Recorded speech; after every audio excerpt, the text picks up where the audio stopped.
I think being a psychologist, people, the idea of psychologists at least is that you've got it all perfectly together. Everything's managed.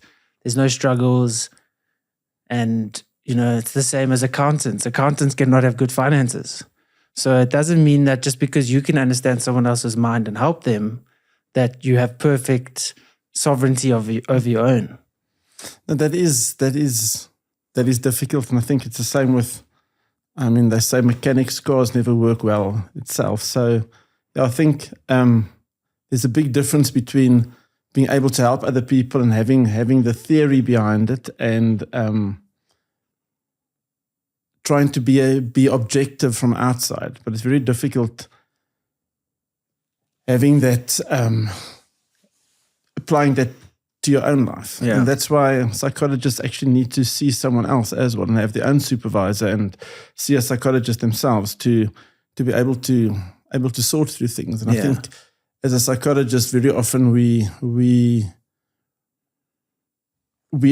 only see the negative side of life. People don't often come and see me when things are going well. Yeah. So, and they say you're the average of the 5 people you spend the most time with. And you're seeing up to 10 people a day who are all being negative. I'm seeing up to 10 people a day all being negative. So I think you've got to guard yourself against that you don't become negative yourself and try and also see someone else just to have a bit of perspective. And I think what sometimes also makes it difficult is that when I come home in the evening and then I hear about things that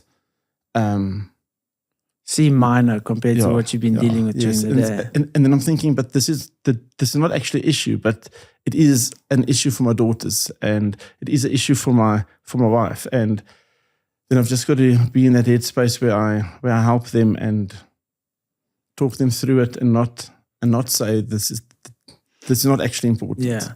Isn't that a challenge though? Because then you almost have to remove the hat of the psychologist while still having certain aspects of that, but then be the dad and the father.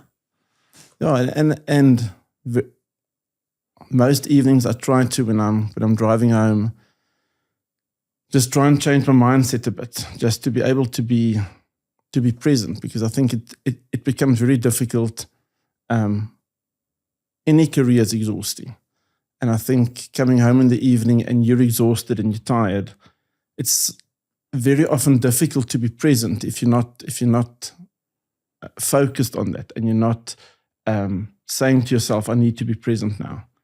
And it's easy then to jump on your phone or just be distracted or just go through the motions. But I find that a challenge sometimes just to be present in the moment with my family and my friends at times as well. Well, I think that's the struggle for everyone in terms of being present in the moment, because we're constantly living in the past or creating some vision of a proposed future. And I think in this chat, I want to not push back on modern psychology, but I might have some thoughts that are contrary to it. And I would like you to, if you disagree with me, just, if you call me out or if you want to use your psychologist hat and analyze maybe why I think a certain way, obviously you're welcome to do that. So let's even then just start on living in the past or, conjuring up some expected future.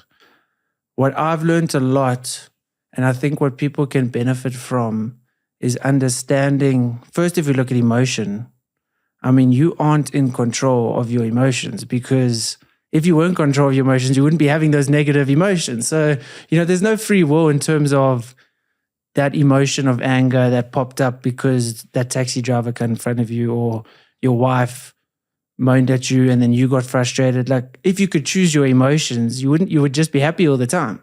So I think that's also something that's liberating, actually, because you can see, just a little bit angry or just a little bit frustrated because of X, Y, and Z. So, I don't want to say if you have that awareness of seeing that, you then don't need a psychologist, because obviously there's lots to unpack within your life that has led you to that point that psychology can benefit you. But I think a lot of people would need psychology less if they just understood the nature of their own mind, and to see that, they don't have sovereignty over it, because if that emotion popped up, that emotion will disappear, and you weren't in control of that, so you don't need to identify with that particular emotion. Definitely, they say emotions are like waves. You can't stop them, but you can try and choose which ones you want to surf. And I think when we just get back to understanding that things happen to us in life, and we have a certain emotional reaction to it, and emotions are actually just chemicals in my brain that get released, and I don't have control over that.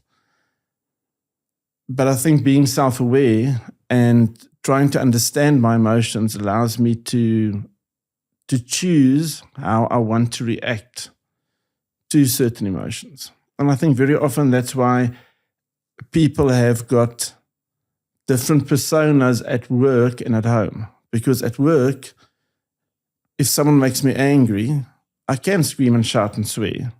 But the possibility is that they're going to ask me not to work there anymore. So at work, I'm much more guarded about how I react. And then I come home, which is a more emotionally safe space, and something happens and it triggers all the emotions I've had today. And then I react completely different at home than what I do at work. So I think all of us have the ability to control our emotions. We're just not always so self-aware of what's actually happening. And when I'm at that space where I can be self-aware and identify my emotions and say, okay, I'm angry, I'm irritated, I'm excited. How can I choose to react to this at this stage?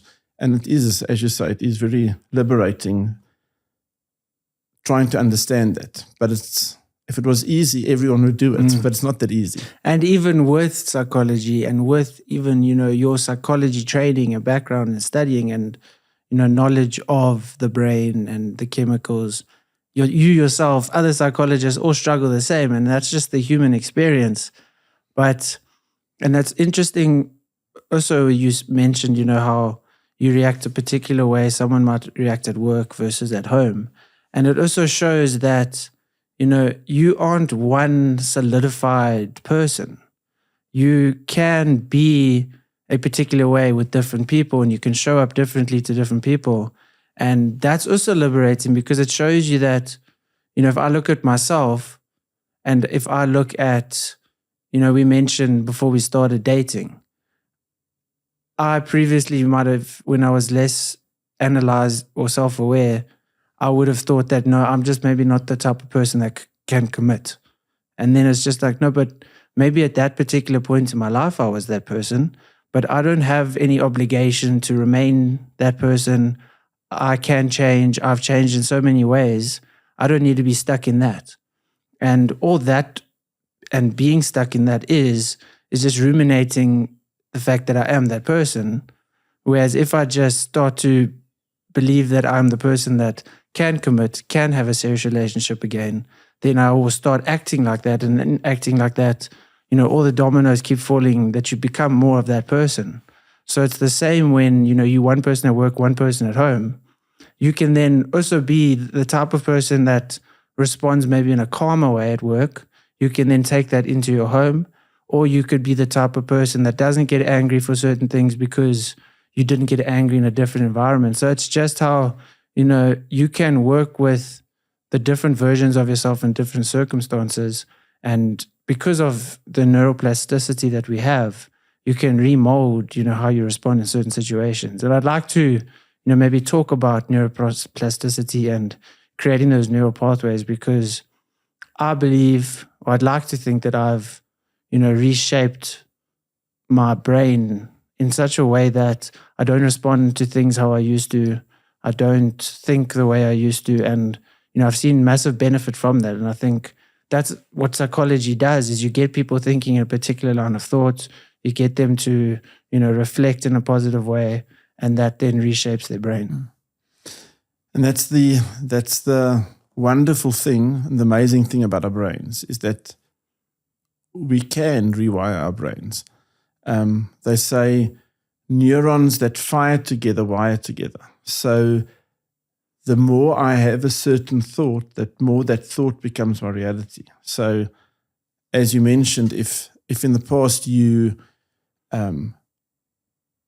struggled in a relationship and you say to yourself, I can't commit, I'm not going to be good in a relationship, or I'm not going to be a good boyfriend or a husband, that becomes your reality. Whereas when you become self-aware and you start unpacking and understanding that you are not your past, but unpacking and thinking, but I can be different, I choose to be different, then the more I think that thought and the more I work on that becomes my reality of who I can be and who I want to be. But I think also we have to understand that certain neural pathways have been formed for 20, 30, 40 years plus. So it's not always that easy breaking it. And when I'm not self-aware, it's very easy for me to fall back into the old patterns. And being more self-aware allows me to start thinking in new ways. And when I think in new ways, I'm going to behave in new ways. I'm going to experience different emotions. And when I'm thinking in new ways and the results are different, that's going to start becoming my reality of who I am and what I can do and who I can choose to be in different situations, but also choose to be a different person and going forward.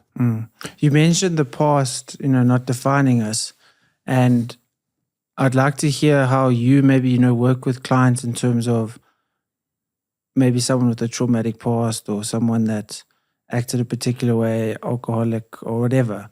Because for myself, the easiest way for me was just to look at, where is the past? You can't grab it. You can't hold on to it. It's gone. It's absolutely gone. Like there's nothing about the past that exists other than us thinking about it in the present.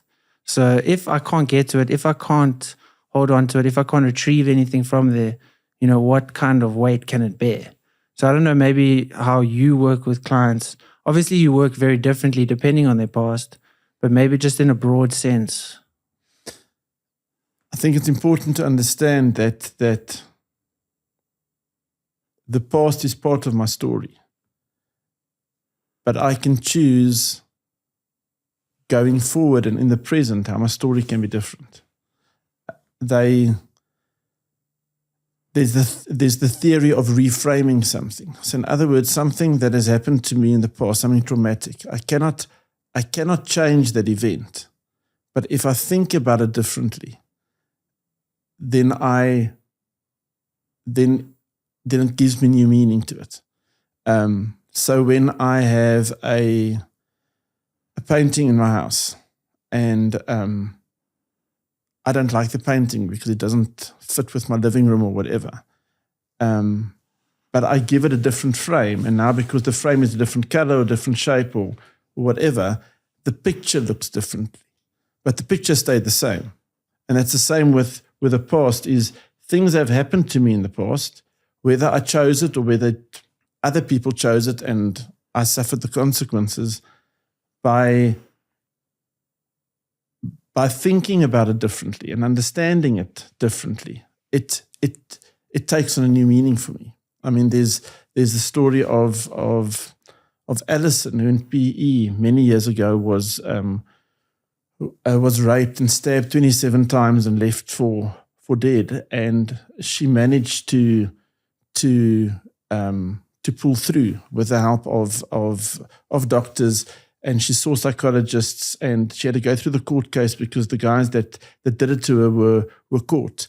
And how she chose to not hold on to the anger, and she chose not to have that define her reality. But she used that to grow as a person. And now she's a motivational speaker. She's written books, and she's helping other people.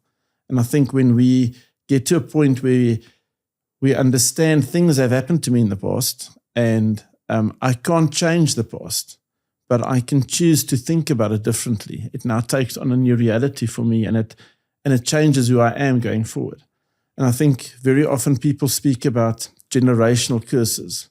They speak about because my parents were like this, because my parents tended to get angry very often, or my parents were alcoholics or drug addicts, or my parents were financially not well off, or my parents weren't good parents. And because of that, I'm also not going to be a good parent. I'm also going to do this. But it only takes one person to choose to live differently, and one person to be aware and understand this has happened to me in the past, but I can choose to give it a different meaning, and I can choose to live differently. And that takes a lot of willpower, and it takes a lot of effort and energy, and that's what's not so easy, because it takes much less energy to just live on autopilot, to just go through the motions. But you know what to expect. It seems safer because your nervous system has been programmed to handle that kind of thing.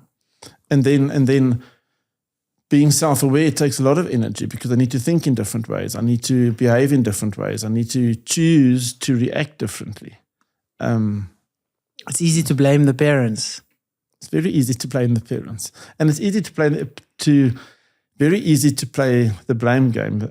They said Adam blamed Eve, Eve blamed the snake, and the snake had no leg to stand on. But I mean, it's when I understand that I only have control over my own choices, my own emotions, my own behavior,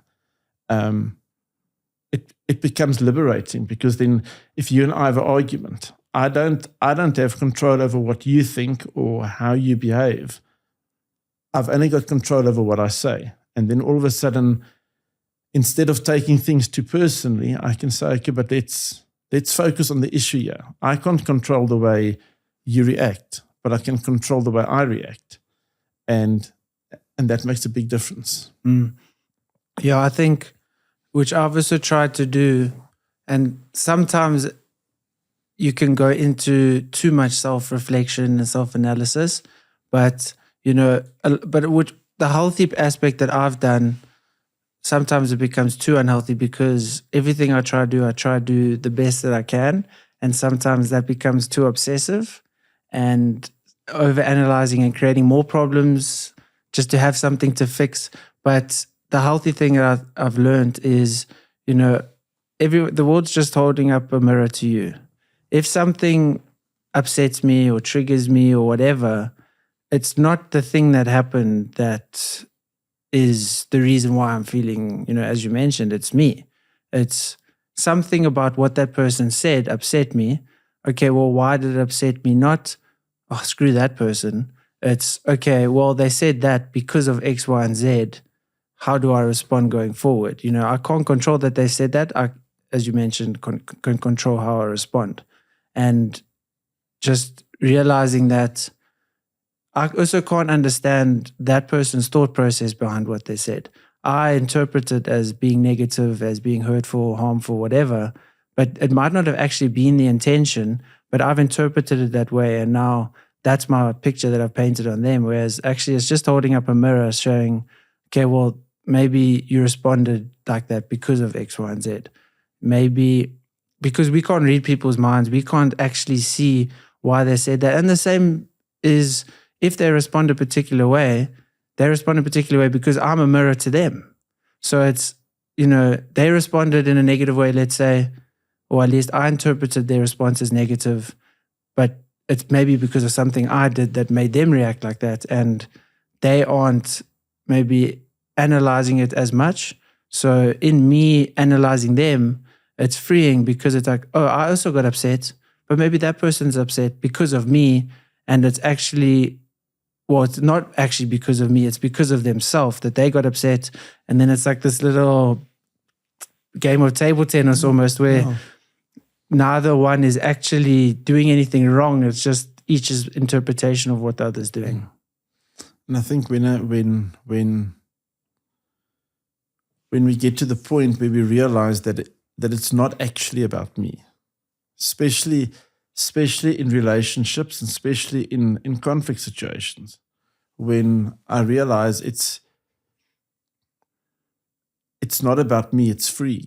If I have an argument with a colleague, if I have an argument with a friend or a family member, I tend to take it very personally. I tend to be very sensitive, and I don't like people pointing out that I made a mistake, and then I struggle with criticism. So when someone criticizes me, my natural defense is to want to defend myself and to argue back and to rationalize and to give the reason why I behaved that way or why I said that way. I think everyone's like that. Everyone's like that. But when I get to the point where I realize it's not actually about me, something happened, something triggered my reaction, someone triggered someone else's reaction, and just to say, okay, it's not about me. Let me see what's happening here and what can I do to make the situation better. I choose in that situation, I choose to react differently, to react better and not to take it personally. Yeah. And I think, realizing it's not about me, can you just turn that bit down? Yeah. Sorry. Mm-hmm. Yeah. And I think realizing that because we all live in our own worlds and, we see the world out and we are the main characters of our lives, and it seems like everything's about us because we aren't experiencing life obviously the way other people are experiencing. We only have our own point of view. That it's freeing to see that that person is thinking that they're the main character, that person's thinking they're the main character. So people aren't thinking about you as much as you're thinking about you, not even a millionth of that, because the voices in our head is constantly thinking about ourselves, where it's, what did that person say? Or how did I look? How did I this? And it's always about, what did that person say about me? Or what do you think that person's going to think about me? Constantly in our own heads, we're just telling this own story of ourselves, and other people are doing the same thing. So it's freeing to realize that, okay, well, they're doing that in their own head. They're not thinking about me as much as I think they're thinking about me. So I don't need to take that personally, or I don't need to think that person is being off to me. They just may be having a bad day, and now I've interpreted that it's off to me because I'm in my own world. They're in their own world, but I'm assuming that everything is just revolving around me. And that's so important. I mean, a stupid example, if you're stuck in the traffic and someone pushes in front of you, I think many people think this person went out of their way to ruin my day.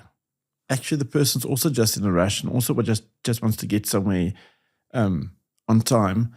And I can choose, am I going to allow that to ruin my whole day? Or am I going to say, okay, you know what? This is not actually about me. They didn't wake up this morning thinking, I'm going to wait for Hennie to turn into this lane and then I'm going to push him out the way.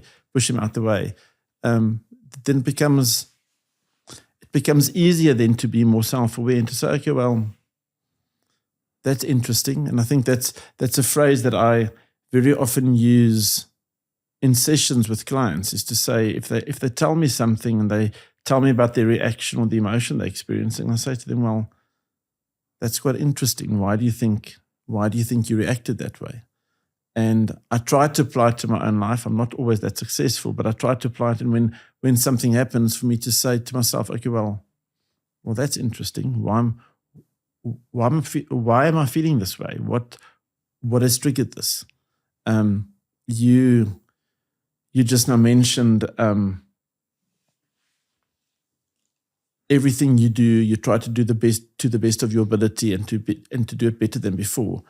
And I think that's amazing. But if you don't celebrate your successes along the way, you're constantly going to feel, I must do better, I must do it faster, I must be a better version of myself. And the irony is, as you say that, I'm thinking, okay, well, how can I celebrate my wins better? And that's also then coming from a place of trying to just fix myself and improve. Yeah, and because if I don't celebrate my small wins, my big wins, then I'm constantly going to feel I'm not good enough. I'm constantly going to feel I've got to prove to myself that I can be better. I often sit with clients that have been struggling with something. And then they come and they tell me something, and I say to them, well, do you realize that that's actually amazing? 2 weeks ago, you told me about a similar situation and you reacted this way, and now you're reacting in a different way. Do you see how different that is already? Do you realize you've not chosen to react differently? You've chosen not to be as anxious. You've chosen not to be as depressed about something or as angry about something. And I think when we start celebrating the small wins, we actually realize how far we've come. Mm. And I think as humans, all we want is acceptance and love from other people. And we also live in a society where you're constantly seeing other people's achievements. You're constantly seeing other people's highlight reels of how incredible their lives are. So I think more so now, or maybe not than the past, we're constantly trying to be better, have more money, achieve more, do better, be fitter, look better, have a nicer car, have a more aesthetic photo on Instagram, that we constantly, and we get caught up in that validation. And then, even just, let's say the number of likes you get on a photo, you get 100 likes. That week it was good. Then you start to grow a little bit. Then it's like, oh, well, now I got 150. That's not good enough. I want more. And we're constantly just pushing for more and more and more. And, more acceptance, more validation. And I think that's obviously where that not reflecting on your achievements, for me at least, comes from, is I've seen and received validation, and that validation reassures your sense of self and makes you feel better about who you are. That, okay, well, that was okay. That was pretty good. Got some praise for that. Let's do a bit more and get a bit more praise, get a bit more validation. And I think that's something I have tried to improve on, is not constantly trying to seek to be the best. Because the only reason I'm actually, like, if I had to think about it, would I be doing that if no one knew about it? Would I be wanting to run that marathon if absolutely no one knew that I ran a marathon? Sometimes, most of the time it's like, I probably wouldn't have done that. And I think that's also where we just need to look at, especially with cars, with certain things that people are chasing now, is if absolutely no one had to know that you had it, would you still want it? Because if you don't and wouldn't want it and wouldn't want to achieve that, like, it actually doesn't bear any weight and have real true value to you. And that's so important, because if I'm doing things to receive validation from other people, I'm actually not improving myself. I'm improving myself for other people. Whereas if I do something to prove something to myself, and whether other people know about it or praise me for it or not, it's not important what they think, but it's important that I feel better, that I am better, that I'm a better version of myself. And even something like just going to the gym. Some people start going to the gym because they want to look better or they want to lose weight. And if that drives them the whole time because they just want to look better, then they're only going to go to the gym when they feel they're not looking good. Yeah. Whereas if you get to the point of saying, well, I'm going to gym because it's good for me and it's good for my mental health, it's good for my body, it's good for me physically.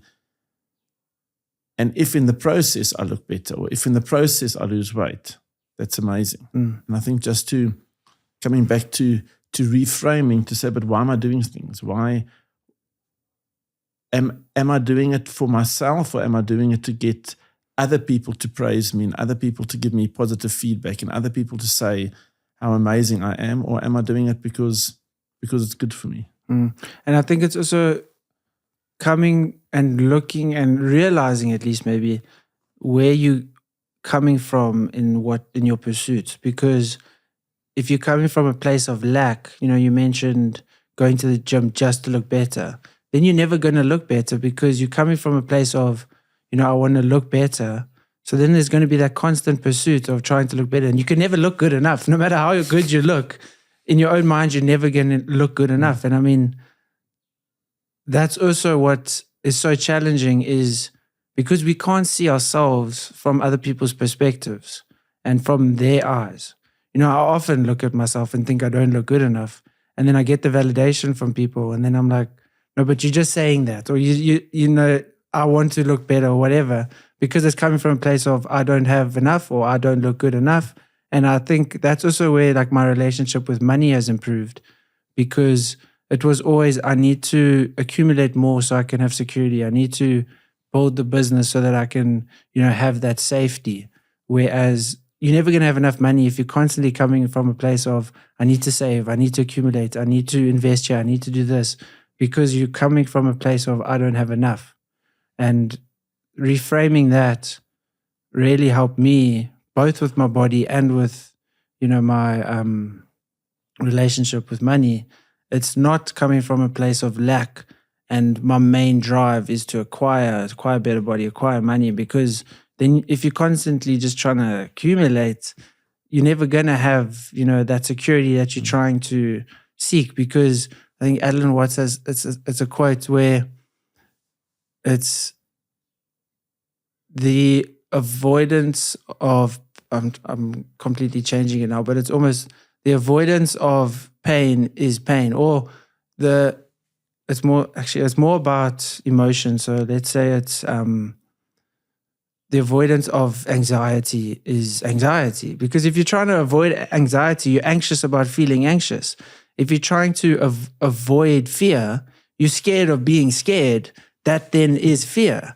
So if you're coming from a place of trying to avoid a particular feeling, you're almost reinforcing that feeling to try to avoid it. And when I come from a place where I try to avoid things, because I believe things happen to me in life for me to learn things from it. And if I don't learn the lesson the first time round, life's going to bring it on again a second time, maybe a bit more intense. And when you mentioned it just now, looking at social media, if I compare myself constantly to other people, I'm always not going to feel good enough. And one thing I say often to myself and to clients is choose your hard. Meaning, if you waking up earlier, an hour earlier to go to gym is hard, but being 65 and you're struggling to get up out of the couch is also hard. Which hard do you want? Working long hours is hard, but will it be harder to not have money at the end of the month and to have that anxiety? So you've always got to choose your hard. And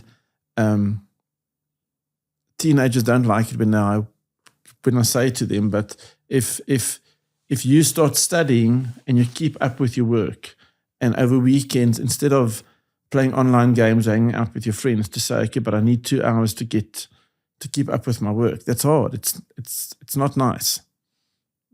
But would you prefer that hard to the hard of when exams come and you realize you don't have enough time to study? That causes a lot more anxiety. So which hard do you want? And I think when we get to the point where we realize I need to choose my hard, because it's going to be hard. Life's lacquer, but it's not always easy. So yeah, and I think that's also what I had to learn was, who said life was going to be easy, or who said that life is just happiness? You know what? And that's also because of, I don't want to blame society, but we have been conditioned more so to have what we want when we want it, that instant gratification where, if you want a little bit of happiness, cool, go order Uber Eats and you can have a little bit of pleasure. If you want a little bit of happiness, okay, cool, go and look at girls on Instagram. If you want, and it's just constantly that instant gratification of happiness that has conditioned us possibly to think that we can be happy all the time. And then when we have those negative emotions, we think that something is wrong. And I think a lot of the time, we also need to understand that, being sad isn't wrong. And I think I'd like to know your view on, things like being diagnosed with anxiety or depression. Like, I understand the chemical imbalance, but I do believe that maybe those terms have been thrown around too often and given to people, where it now also then can become an identity for them. And, I know I have moments of depression the same way everyone does. I have moments of, I don't feel like work. I don't feel like training. I'm negative. I just want to be at home. It's not the excessive parts of, I can't get out of bed for the entire day like that. It's not that. But I think, because that I would say could be like clinically diagnosed as depression. But I think everyone suffers from, moments of depression and sadness. And the term depression is maybe too negative and people think it's a bad thing. Whereas, I recently had someone ask me if I'm depressed, and I thought, that's such a heavy term, but I was just sad, a bit down. And it doesn't mean that I'm now this depressive person just because I was having, moments of sadness. How in like the psychology climate and, interacting with other psychologists and obviously your experience, that term, like how do you use that and when's the correct time to use it? And, even with like anxiety, everyone feels anxious. Everyone's got anxiety. Everyone wants to and thinks, bad thoughts that then generate negative emotions. And, how do you, use those terms like with your clients and all that? When I studied many years ago, one of our lecturers used the example, and I often use it in sessions, and he said he had a client who came to him and who said, I'm depressed. And his answer to them was, well, I'm Rod.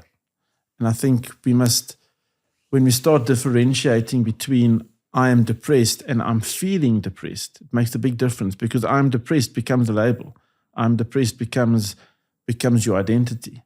Whereas if you say, I'm not feeling great, I'm feeling stressed, I'm feeling anxious, then it makes it easier to work with it as well. And I do agree with you. I think there's a big difference between being depressed and suffering from clinical depression or anxiety or things. And a term that people throw around so often these days is that person's a narcissist.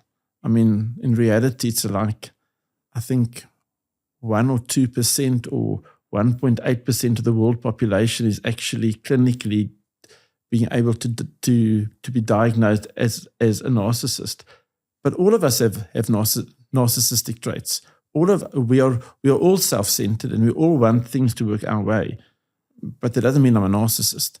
And I think when you start differentiating between how you are feeling versus who you are, and labeling, I'm depressed, I'm anxious, I'm like this or that, makes it easier to work with. When I see clients that are anxious about or that have anxiety, I often ask them, but what has made you anxious in the last week? So that we can work with the triggers and understanding that. Because once you work with the triggers and once you're working with how I react to the triggers, now all of a sudden it's not you that are anxious anymore. It's you that feel anxiety. And when people realize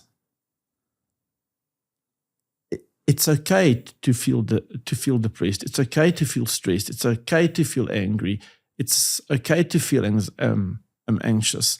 It makes it easier to understand, and comes back again to the thing where we are so self-centered. When I'm feeling depressed, when I'm feeling anxious, I think, well, I'm the only person in the world that's feeling like this.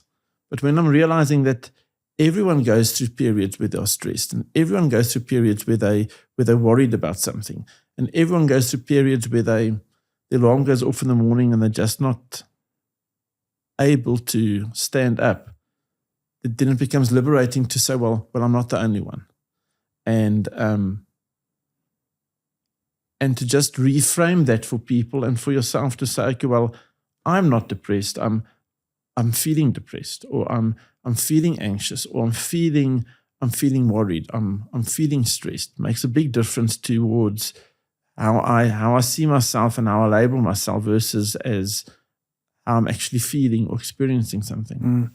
And in terms of experience and noticing emotions, I would say, because I went through a phase where I was actively trying to, I would say, master my emotions. And that was a phase I needed to have gone through to get to. So let's say I would have started with like stoicism, which there's many benefits with that. But I think my learnings through it and my studying of it, my interpretations maybe weren't as accurate as maybe what some of the passages and teachings and everything were. What I gleaned from it was more, I'm in control. And then from there, I went more into like looking at Buddhism and see how they understand the mind and the nature of mind and all that.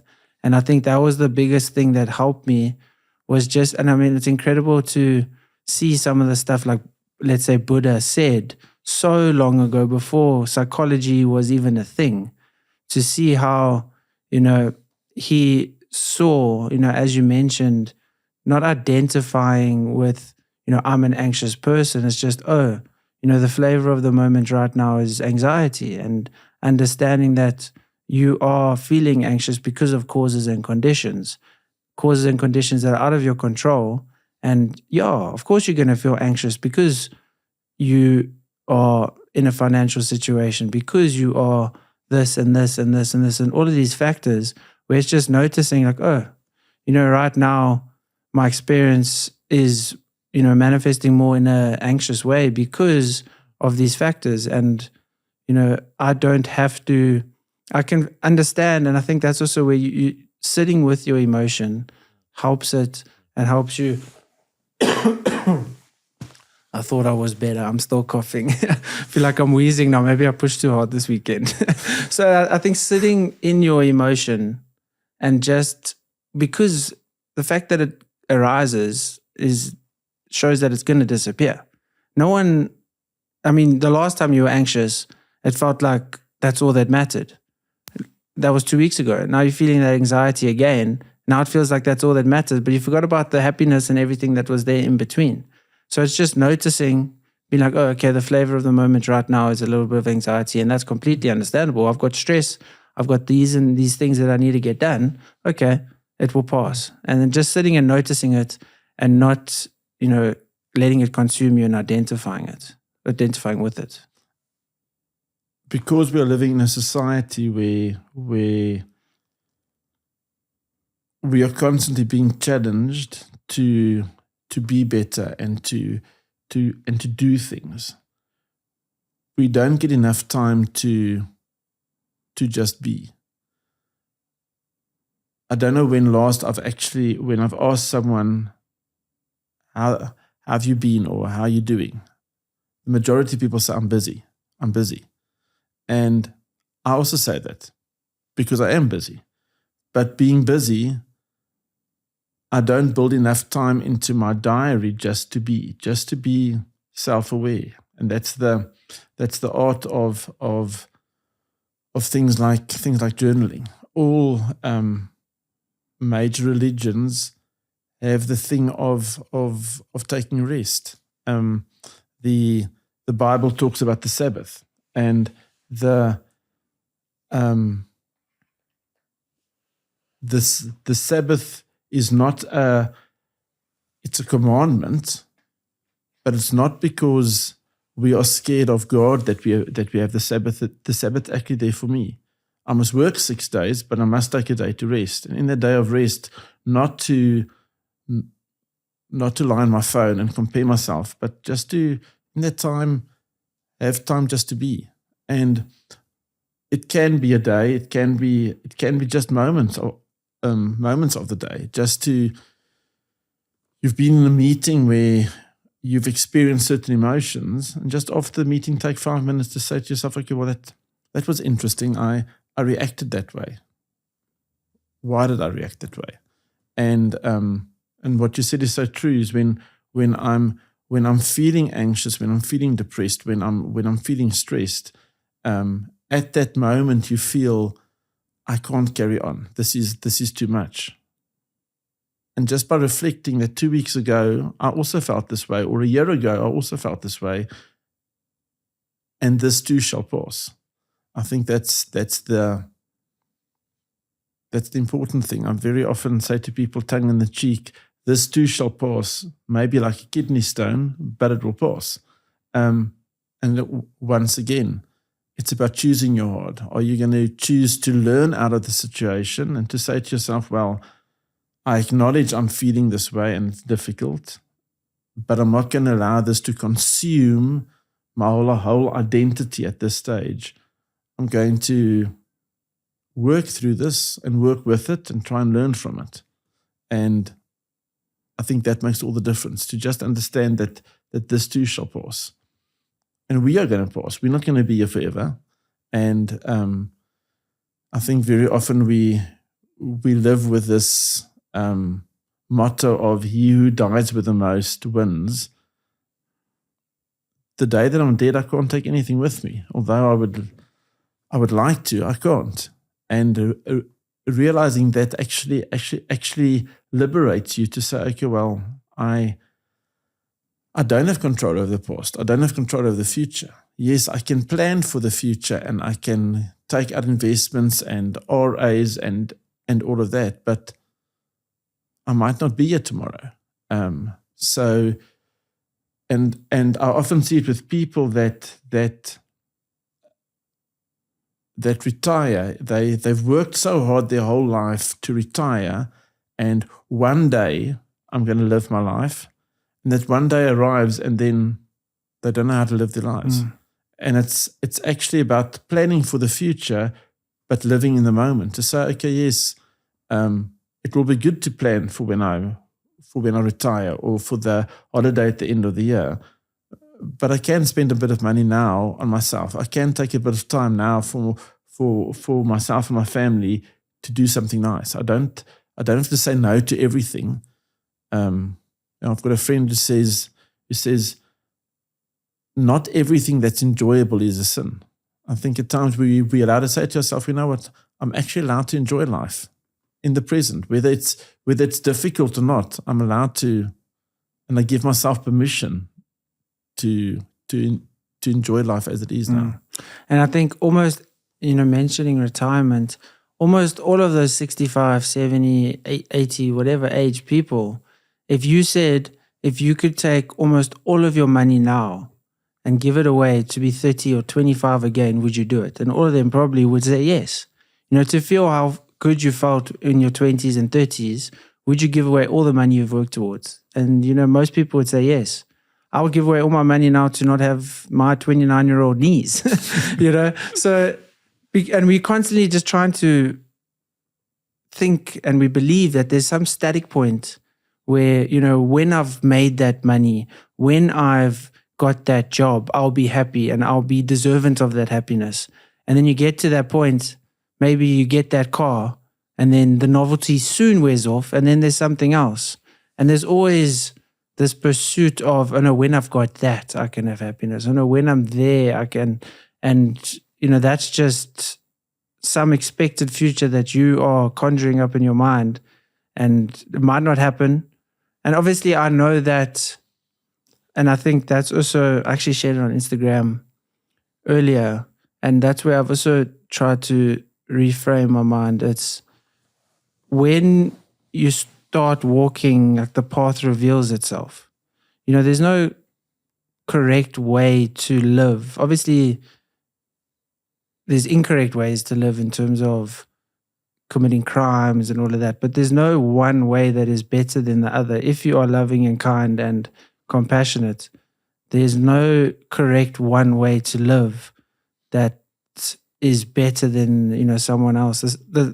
The guy that is able to and happy having less money and living in a smaller house and not worrying that, he doesn't work on a Wednesday and a Thursday and he makes less money. There's nothing wrong with that compared to the guy that works 12 hours a day, Monday to Friday, makes more money and can go on holidays with his family and lives in a nice house and has the car. Like, there's no one way that's better. And we believe, and we're in a society that the better way is the one with more money. The better way is the one with the prettier wife. The better one is the one with the fitter body. Like, there's no one way that's better than the other.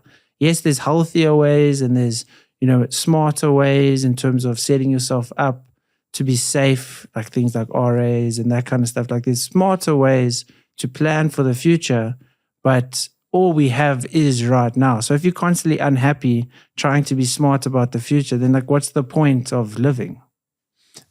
Exactly. And when I'm, as you said, when I'm constantly saying, one day when I've arrived, one day when I have this job, one day when I retire, one day when I drive this car, I'm constantly striving to be better, and there's nothing wrong with striving to be better. But if I'm not allowing myself to be happy in the moment with my struggles I'm going through, maybe I don't have enough money this month to go to a restaurant. Maybe I don't have enough money this month to do something, but that doesn't have to define whether I'm enjoying life currently right now. I often see people who have got terminal illnesses and they're happy and they're living in the moment because they're realizing it's all we have. it's all I have left, and they choose in that moment to be happy. Their body is in pain, their body is ailing and failing, but they choose to be happy in that moment.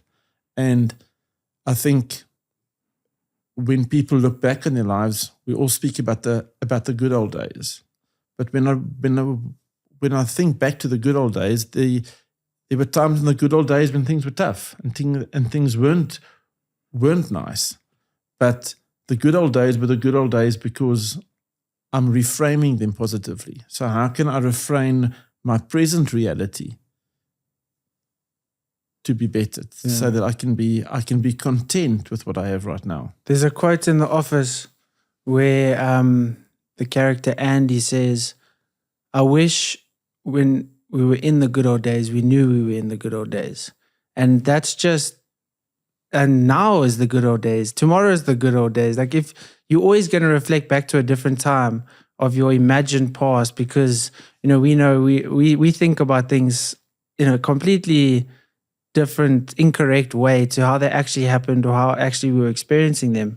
Because if I think about, it was so nice when I had no worries at university, then it's like, but you had no worries, but then you also had no money, you had this, you had that. So there were so many negatives of that time period, and it's just choosing to remember the good ones, because maybe my current situation, the stress is different, but there's still stress. There was still stress then, there was still problems then, there's still problems now.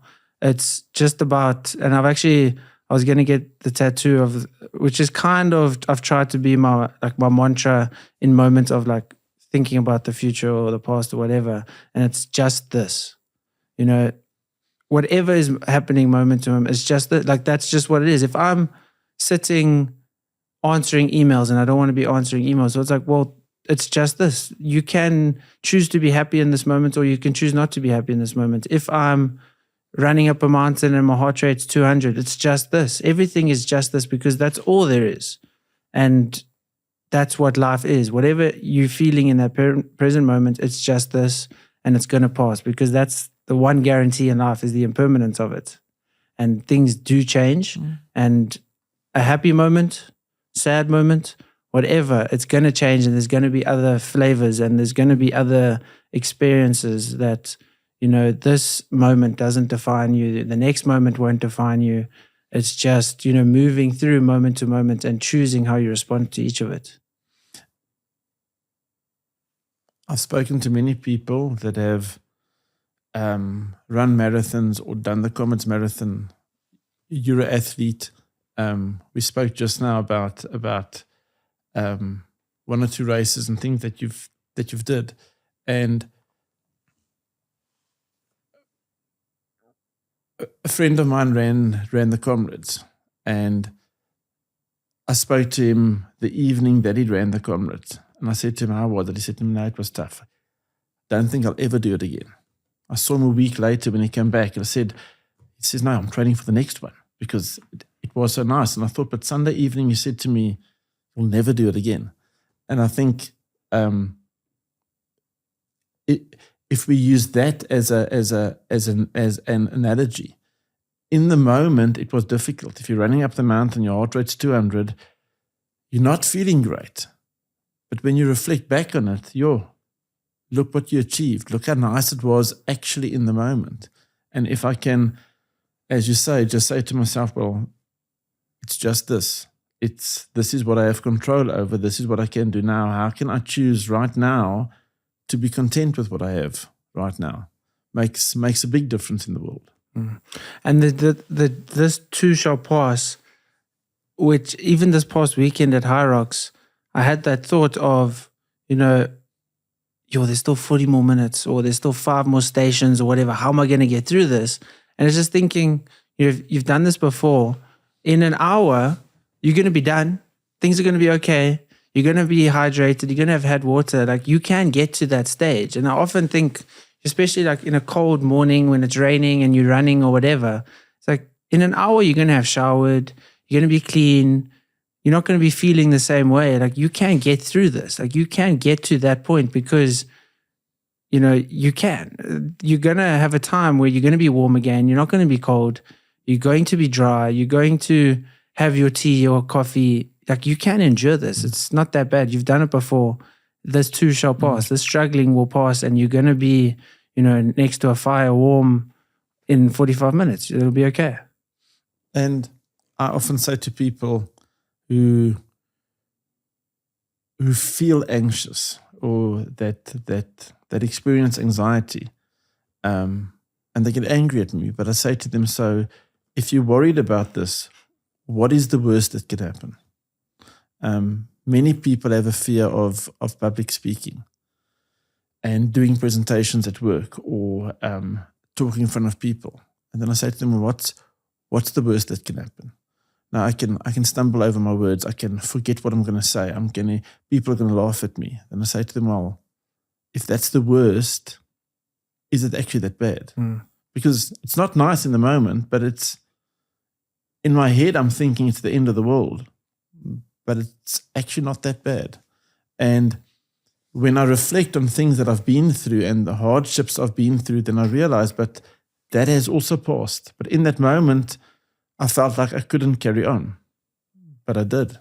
And whether it is training for a marathon, whether it is going through difficulties in your relationship, whether it is learning how to manage conflict, whether it is to study for your final exam, whether it is coping with your children that are having difficulties, this too shall pass. But to say to yourself, when I'm in that moment, to realize that this is not as bad as I think it is. And when I hold onto that reality, or my perception of the reality that this is as bad as it is, then it's going to be bad. I think when we spoke last time, I mentioned I was as a child I was a stutterer. I couldn't speak in front of people, and whenever we had a reading or a speech at school, I would get an anxiety attack because all my friends are going to laugh at me again. And then at varsity, I went to a speech therapist who also happened to be a psychologist. And in our second session, she said to me, "You don't have a speech problem." And I wanted to slap her because I couldn't speak. She said to me, "You actually have a thinking problem." And she taught me to think in a different way. And when I was speaking, and after 6 months, I could speak without stuttering, but I didn't believe it. Until 5 years later, I was forced into a situation where I had to speak in front of people. And I stood up and I could speak in front of people and I didn't stutter. But for 5 years, although I could do it, for 5 years I believed I couldn't do it.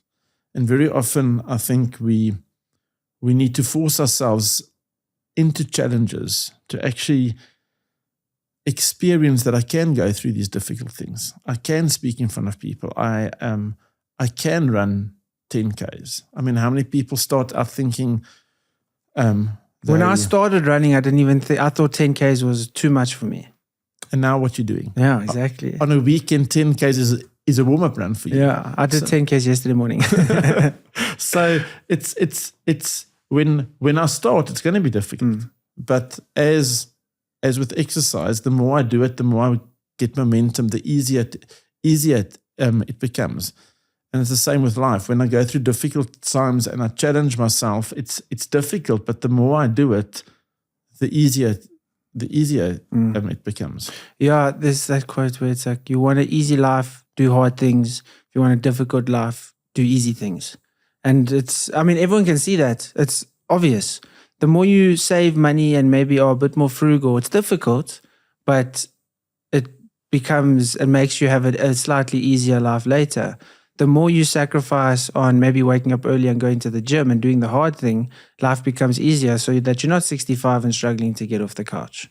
When you make difficult choices with, the goal of trying to make life easier, you do make life easier, and then you also start to enjoy those difficulties and they become habits, and then obviously it just progresses from there. But we've all seen it. The more we want the easy decision of, let me just order the burger and the things, then it becomes more difficult because then the next day you feel more negative and then, it all just cascades and it just becomes a more difficult life by choosing the easy things. And it's as easy and it is as difficult as going to bed earlier. It's nice and it's easy sitting in front watching Netflix or scrolling through Instagram or doing whatever until 11 o'clock, 12 o'clock. But when my alarm goes off the next morning, I'm thinking, I don't want to. But it's not so nice going to bed at 10 o'clock or 9:30 because I'm not watching my series. I'm not doing this. But I'm feeling much better the next day because I've rested. And I think just when people are going through difficulties, it's important to go back to basics. Am I eating properly? Am I sleeping properly? Am I exercising enough? And if I look back on life, the times I've learned the most about myself were the difficult times. It wasn't the easy times. So when I'm going through difficulty and I say to myself, well, this is interesting. I wonder what I need to learn out of this.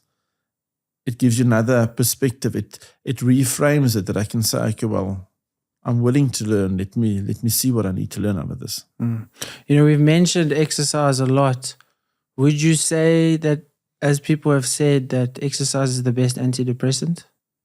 Unless you've got clinically, chemical imbalances, different story. But even then, so exercise can also help. But, for the general public that maybe is more negative or sad or whatever. Definitely. Exercise helps me get rid of adrenaline, increases my dopamine, releases endorphins. Yeah, it is definitely one of and whether it is running a marathon, or whether it is going for a walk, or whether it is swimming, whatever it is, walking your dog, that's good. Many people say if you walk 10,000 steps a day, it's good for you, and it is good for you. And I've started. I'm not always as successful at it, but I try and say to myself, I want to walk 10,000 steps a day. So between clients, I've got a choice. Am I going to jump onto Instagram quickly for 5 minutes and look at Instagram, or am I going to go for a 5-minute walk? And after seeing clients and going for a 5-minute walk every hour, oh my goodness, I'm sitting at 9,500 steps. I guess I've only got 500 steps And then left. you show up better for those clients because you weren't then scrolling on Instagram and maybe thinking a bit negatively, comparing whatever. Exactly. You've moved, the blood flow is better. I think and I know for a fact, I've never, unless I've maybe gone to the gym or done a run and injured myself, I've never regretted a single workout. Like there's no workout that you will regret. Obviously, if you choose to go to gym as opposed to fetch your daughter from school, but you know, but there's no workout that you will regret. The exertion and breaking a sweat and the blood flow, and I mean, our bodies are not made to just be sitting, sedentary lifestyles. Like that's just not what humans are made to do. But we've, tried to and move towards ease and that instant gratification again. And that is definitely a large component to why people are largely unhappy in today's society. No, definitely. We were not made to sit around 8 to 12 hours a day behind the computer. We need exercise. We need to move. Physiologically, I need to move. And then when I'm moving, my brain releases good hormones. I'm feeling better. If I sleep enough, it makes a big difference. If I'm choosing better when I'm eating, it makes a big difference. If I choose on the way from here to my practice to stop at McDonald's because it's the easiest and it's the nicest, good, I'm going to have a meal. But by 2 o'clock this afternoon, my energy levels are going to be bad. Or I can decide tonight to prepare meals for myself for tomorrow, which is a bit healthy and it takes a bit longer this evening. I can't spend as much time on Instagram and watch TV, but I'm going to feel better tomorrow. And it's choosing your heart. What is it? And I think it's very freeing, liberating when you get to that point in your life where you go to the gym, where you go for a run, and you plan to run 10 Ks. And after 3 Ks, you feel, you know what, I've had enough, and you go back home. 3 Ks is better than nothing. And just realizing that if you go to the gym and you haven't done all your reps and all your sets, but you've been there, it's better than nothing. Choosing to walk up the steps in the mall instead of the escalator makes a big difference. And that's what we said just now. Society has led us to believe that everything must be easy. And everything's not easy. And sometimes I need to choose the more difficult things to make me feel better. And I think it's also difficult. I was having a conversation with someone the other day where they were saying, I can't wait until I have that car, and then when I go visit the area in the country that I grew up in, what everyone's going to see how I've made it. I can't wait for that moment. And I was just thinking, and also you kind of just have to let people, because I'm not a psychologist and I'm not sitting down with them in that capacity. So you kind of just have to let people experience things. But, that's not going to bring him happiness. And I wish, and I think people sometimes need to get all the money that they're seeking to see that there's not happiness in that. People need to get the body that they want to see there's not happiness in that. And we constantly have these pursuits that we go on for that happiness. And then we get it. We realize, oh, happiness wasn't there. Oh, happiness wasn't there. Oh, happiness wasn't there. Happiness is here, in whatever moment, in whatever financial insecurity you have, lack of car, lack of health, happiness can be found right here. And you can get it right now. There's nothing that you have to get from the outside world that is going to bring you that without just an internal decision and be like, oh, I'm okay. I'm fine. Yeah. Like, yes, I've got that stress, but I'm stressing about work. Like, I'm healthy. My family's good. I'm safe. Like, what if all your needs are met, all your basic needs? Like, you can be happy. You're not in some war-torn country. There's a bazillion people that have it way worse than you. There's even people in a good country that have it worse than you. So there's even wealthy people and have the money that you're seeking that have it worse than you. So, and you mentioned also the perspective of your daughter's problems when you get home from work, realizing that, maybe hers aren't as serious as the couple that's going through a divorce or whatever. It's also for ourselves. We just look at it and be like, oh, I'm worried about that client that's 15 minutes late and I'm upset. But this person's got cancer. This person's this. Like, there's no real worries. And there's so many worse things to worry about and so many worse possibilities that can happen. We can just be happy now. And I think when we understand there's a big difference between happiness and joy. And I think it was Nightbird, that lady on America's Got Talent that had cancer and died just after, a few months after she performed on America's Got Talent. And where she says in one of her songs, you can't wait for life to be perfect to be happy. And I think many people pursue happiness, but in the process lose joy, because happiness is based on an experience, is based on what is happening, is based on the money I have, the exercise I'm doing, the goals I've achieved. Where joy is that contentment that you know what, today is just an ordinary day. Today is just an ordinary day, and that's okay. Mm-hmm. I can have joy in this moment. And yes, there are going to be times when I do go on the overseas trip and have this amazing holiday, and that's going to create happiness for me. But I can have joy sitting behind my computer sending emails. I can have joy washing the dishes. And that's all about reframing again and changing my perspective on things. Is what do I have? What do I have to be grateful for now? And I mean, just that exercise of gratitude of every night before you go to bed, to think about 5 specific things that you can be grateful for today. And research has shown it actually rewires my brain that the next morning I wake up excited to see what's going to happen today that I can be grateful for. And whether it is, I can be grateful for that we had lasagna, which is my favorite meal. I drove to work in an old car, but I arrived safely. I saw clients today. That's things I can be grateful for. And some days it's going to be easily mentioning 5. You can have 15 things. And other days you're going to struggle to look for 5. But when I'm just focusing on what I can be grateful for, what happened that day, tomorrow morning I wake up excited thinking about what's going to happen today that I can be grateful for. Hennie, I think that's a fantastic way to wrap up. So, yeah, thank you very much for sitting with me. I really appreciate it. And I'm pretty sure the audience definitely will appreciate hearing your insight as well. Thank you very much for having me. Awesome. It was a pleasure.